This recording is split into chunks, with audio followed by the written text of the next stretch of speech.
Hi, this is Dr. Matt, and for this week's weekly wellness tip, we're going to actually be showing an adjustment, particularly 3 adjustments actually. So this week we're going to look at the wrist itself. A lot of people come in with pain in the wrist. Oftentimes they'll have it on this side. Occasionally they'll have it on the opposite side. So that really determines which bone we're going to adjust in the wrist. Now, based on what I often see, I'm looking at 3 specific bones. One is called the scaphoid, and that's on the medial side here. One's called the triquetrum, which is on the opposite side, or the lateral side. Or I may be looking at the lunate, which is essentially underneath. And so what determines which bone I adjust is the patient's presentation of pain.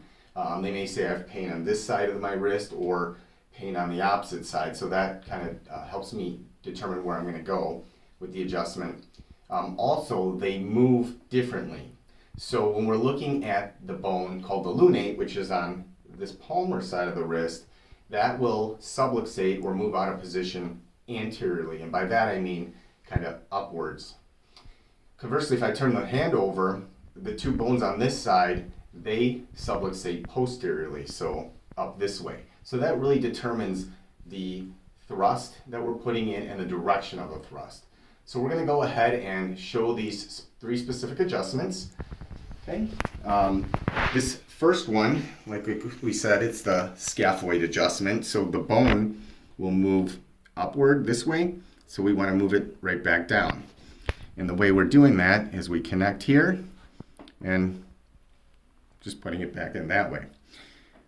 On the opposite side, we have what's called the triquetrum.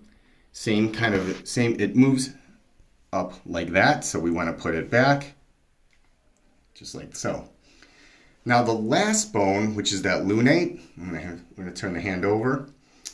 So this one moves anteriorly, so this one comes up this way. So there's actually 2 different ways to adjust it. We can push it down, or we can start this way and bring it up and over. So one of the ways is we just move it like that. Otherwise we can bring it up and over. All right, so that is a demonstration of the 3 bones that we adjust on the wrist. Next week we'll focus on some other areas in the upper extremity. Thanks for listening.